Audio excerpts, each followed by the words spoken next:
I think what is going on with code enforcement right now, our police chief, who everyone loves and adores, has came in and assessed the situation. There's been a lot of complaints from over the years about the way our code enforcement department is handled. It does talk about here how it does seem to be a little complaint driven. I have talked about code enforcement, thanks to my friend Jake back there, posting daily the pictures of the trash on the side of the road in the University Tar River area, and it started to bother me. So I drove around there and I started to see what he was seeing. I was like, if this was my neighborhood, I'd be just as upset as he was.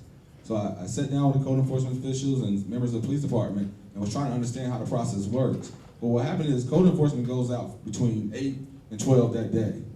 And then they spend the rest of the day writing up all the stuff they found out that day. So if someone puts stuff out there afterwards, or if they missed that part of the street during their period, then they just missed it.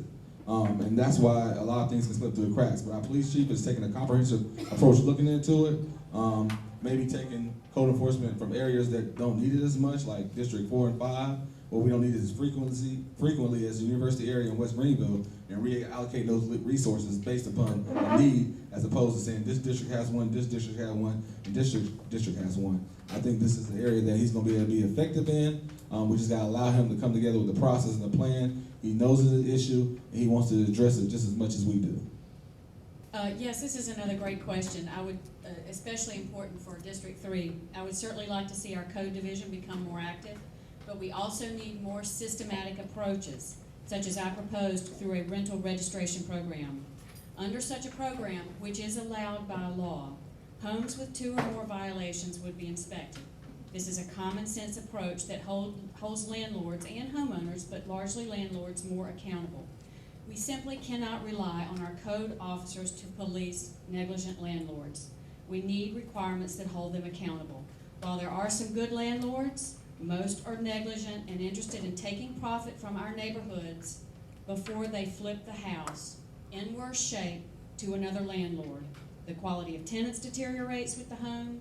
It damages our neighborhoods and threatens our safety, our home values, and our neighborhood sustainability.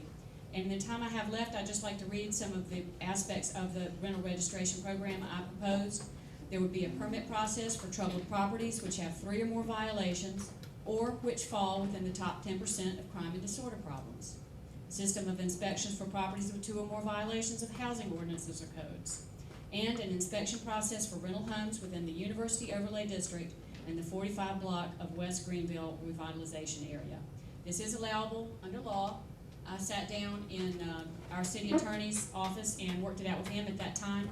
Councilmember Mitchell was on board. Councilmember Mitchell later withdrew his support for it, but he was a part of developing this as well. Thank you. So the goal is a quality city for at least 2 reasons. One, so that our citizens have a good quality of life, and we have a city that can attract businesses that want to locate here. So within that goal, certainly there's a lot of policies we need to look at, a lot of things we need to do, things we need to not do to accomplish that goal. Code enforcement is a critical issue that needs to be very carefully reviewed.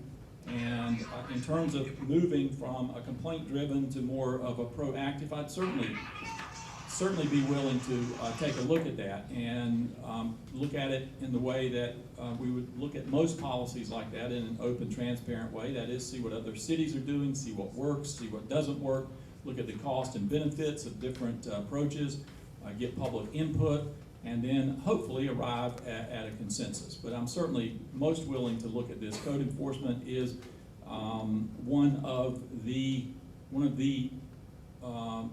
more frequent kinds of questions and comments that I get from citizens, and so it's something we have to constantly take a look at and look to improve. I'm certainly open to doing that. This was something that we discussed also in that task force. There were issues back in those days, and those issues still exist, where it wasn't just students, but even homeowners park cars on their yard, on the grass, in other words, unimproved parking areas. That's an issue just because of the image of the neighborhood, and also the crowding, just crowding and that goes on when that happens. And we made a recommendation then for the code enforcement personnel to be proactive, also for the police officers to actually be able to give a ticket, because prior to that, it was 100% complaint driven. Apparently, it still is an issue. But I would strongly be in support of re-educating all of us, all citizens, of what our ordinances are. Like today, I know we have a leash law, that's an ordinance. I see a lot of people now in the dog parks and in the street. I've been going to every neighborhood, I see them. The dog is absolutely on a leash, but nobody is holding the other end of the leash. They're just running wild. Okay, so I think we need to clarify what that means. It means that you hold on to the leash on the other end. And so I think we really do need to, there are things in my neighborhood, people put trash cans in the street on the day before the sanitation workers are coming. And that has caused some accidents in our neighborhood right outside my house. So we need to just kind of revisit that, not go around giving fines, but give warnings, and maybe in a few months do something different.